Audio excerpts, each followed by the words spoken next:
Украина провела успешное наступление и нанесла крупнейшее поражение России за всю ее историю.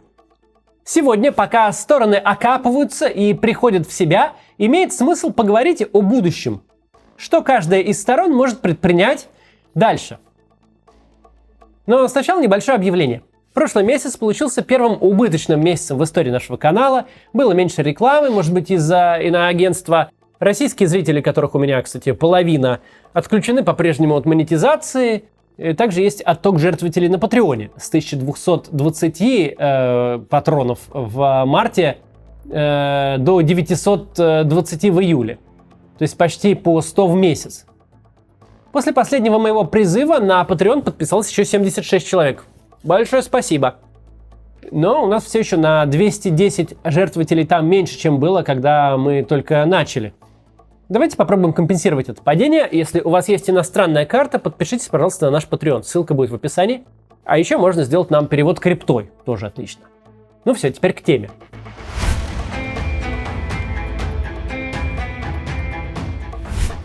Поговорим сегодня о действиях каждой из сторон, что они могут делать дальше. Для российского руководства сейчас видится один естественный выход. Пытаться договориться с Украиной хоть на что-то, что можно представить, если не победой, то во всяком случае не поражением. И это некий новый уровень. Мы точно знаем, просто по времени подготовки документов, попавших в публичный доступ, что идея захвата всей Украины исчезла из повестки дня в апреле-мае. С тех пор фокус внимания сместился на попытки удержать то, что уже захвачено. Провести референдумы на оккупированных территориях и выдать их за победу. Но для того, чтобы это вышло, нужно два обстоятельства. Во-первых, относительный мир на подконтрольной территории. Чтобы там как минимум ничего не взрывалось каждый день. Ну и, конечно, чтобы туда не атаковали украинцы. И во-вторых, это гораздо, кстати, более важно, абсолютная уверенность, что эту территорию не отобьют обратно. Вся нынешняя война ведется только для того, чтобы у пропаганды был контент. Это так. Войны в 21 веке, тем более в таком регионе, как в Европе, не могут вестись с какими-то рациональными целями. Раньше было просто. Мы воюем для захвата плодородных земель и податного населения. Но сейчас все иначе. Например, сколько сейчас стоит Азовсталь? Оптимистично, разрушенный завод стоит 0. Реально он стоит какое-то количество миллионов долларов на многолетнее разминирование и десятки миллионов долларов на полный демонтаж и рекультивацию земель.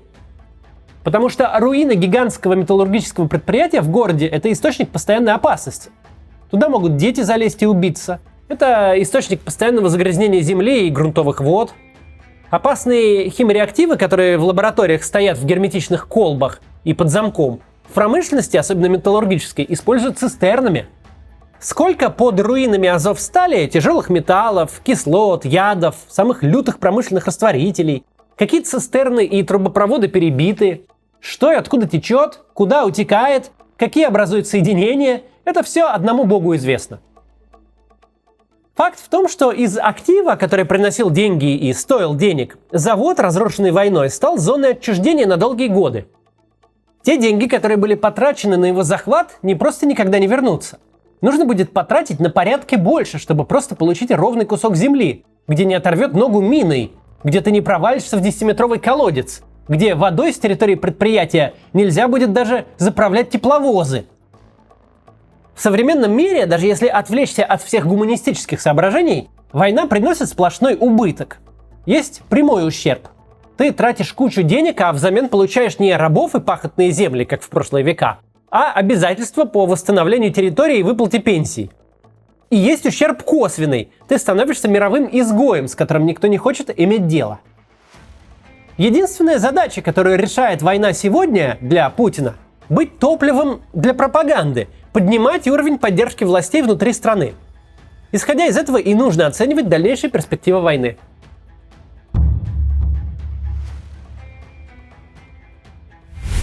Могут ли они вести войну бесконечно? Не могут. Длительное кровавое побоище без результатов, а особенно с отрицательными результатами, никому не понравится.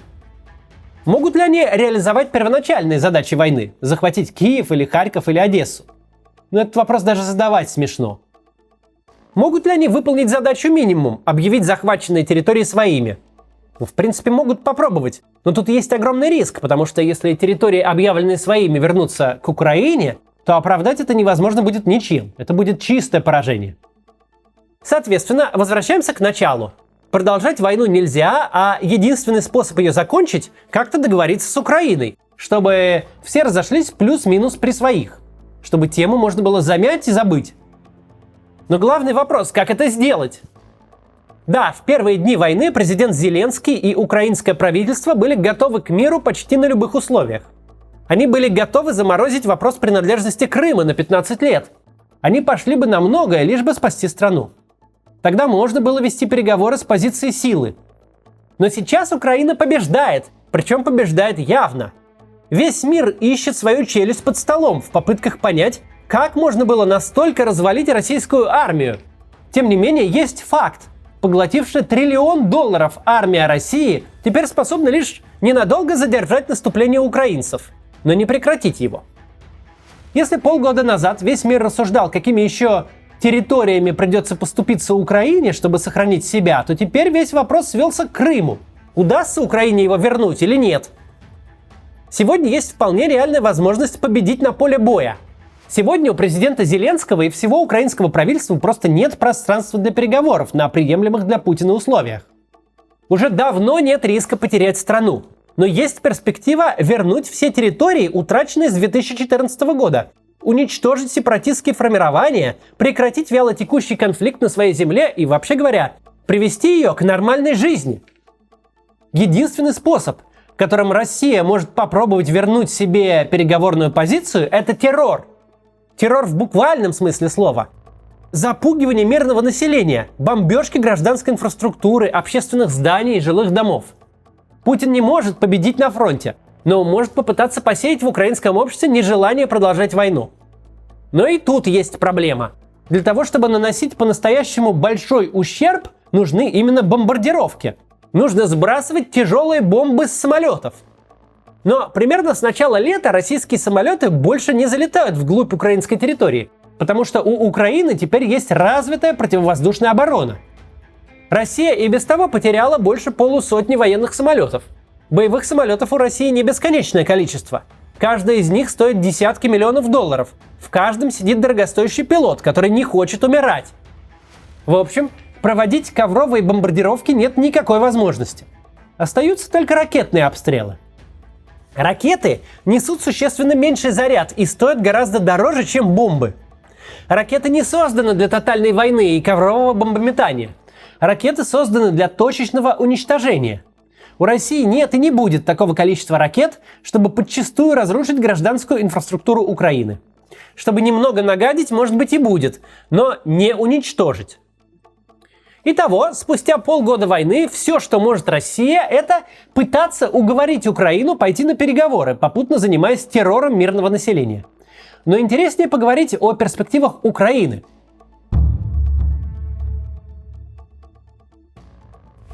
Итак, какие перспективы имеет Украина? В феврале, остановив российские танки у Киева, Харькова и Чернигова, украинцы доказали, что способны стойко обороняться. А теперь, заставив российские войска драпать, оставляя технику и освободив за неделю территорию размером с Ливан, Украина доказала, что может успешно атаковать. В первую очередь Украина доказала это своим же гражданам. Доказала, что разговоры о грядущем масштабном контрнаступлении ВСУ, которые активно ведутся с весны, это не популистские обещания, а новая реальность. Доказала, что армию Путина можно не только остановить, но прогнать вон. Еще до отступления российской армии из Балаклеи и Изюма абсолютное большинство украинцев были уверены, что их страна одержит победу. Так, по данным общенационального опроса, проведенного в июне, 93% украинцев ответили, что нападение России будет отражено. При этом, если в первые месяцы войны еще была надежда на быстрый разгром российской армии, то в июне, на 5-й месяц войны, большая часть опрашиваемых признавала, что от победы их отделяют многие месяцы и годы. Иными словами, еще до блестящего харьковского наступления большая часть украинцев верила в победу, при этом понимая, что война будет затяжной и долгой. Теперь же мы увидели, как ВСУ проламывают фронт и заставляют российскую армию бежать. Представьте, как окрепла уверенность украинцев в победе и готовность ждать ее ровно столько, сколько потребуется. Сегодня для любого украинского политика разговоры об уступках России или даже о возвращении к ситуации на 23 февраля – политическое самоубийство. Об отказе от наступательного вооружения, о нейтральном статусе Украины, об откладывании решения вопросов по Крыму и Донбассу можно было говорить в марте, когда российские танки стояли в пригородах Киева. Сейчас же, когда ВСУ стоят в 40 километрах от Белгорода и не идут туда только потому, что не хотят, украинскому обществу нужна победа. И только победа. Такие же настроения в украинской армии. Уже в феврале-марте каждый украинский солдат понял, что армия Путина никакое не всесильное инфернальное зло, которому невозможно противостоять. Реальность показала, что российская армия за десятилетия коррупции, очковтирательства сгнила настолько, что на большой войне некоторые участки фронта затыкают СОБРом и мобилизованными с оккупированных территорий, а при его прорыве армия бежит, щедро оставляя наступающей армии танки, артиллерию и боеприпасы. Украинские солдаты увидели путинскую армию во всей красе и почувствовали вкус победы.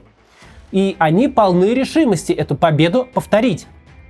Сейчас военная инициатива на стороне Украины, то есть именно она решает, где и когда будут проходить основные сражения этой войны. Российская же армия может лишь реагировать без возможности хоть что-то спланировать заранее. Так, после практически полной деоккупации Харьковщины, ВСУ двинулись на юг, в Донецкую область, и вчера освободили Светогорск и его окрестности. Когда продолжать наступление в этом направлении станет нецелесообразно, украинская армия сможет ударить в другом месте, где нащупает слабость российской обороны. На Угледарском, Херсонском, Запорожском или каком-либо еще направлении. И снова армия России, утратившая инициативу, будет вынуждена спешно и, возможно, неоптимально приспосабливаться. Проблемы с недостатком техники, похоже, будут решаться быстрее из-за новых успехов ВСУ. Украина, освободив Харьковскую область, доказала западным союзникам, их оружие не будет растрачено в боях за коровник в селе Пески. Теперь западные лидеры увидели, как украинские солдаты с их оружием освобождают города. Мало кто откажется стать соавтором победы. Победы над главной угрозой мировой безопасности, и западные поставки вооружения в ближайшее время существенно увеличатся. Да и российского вооружения после харьковского бегства армии у Украины сильно прибавилось. Итого, у Украины сейчас имеется как желание продолжать войну для освобождения своей территории, так и возможность это делать.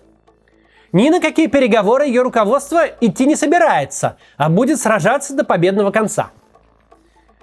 Под продолжением войны до победного конца, разумеется, не подразумевается осада Москвы или поход до Владивостока. Сейчас цель Украины – нанести России еще несколько крупных поражений. И вот тогда Украина окажется в положении, из которого сможет диктовать условия мира и выдвигать ультиматумы. Когда-нибудь в будущем украинские дипломаты снова сядут за стол переговоров, но уже на правах победителей.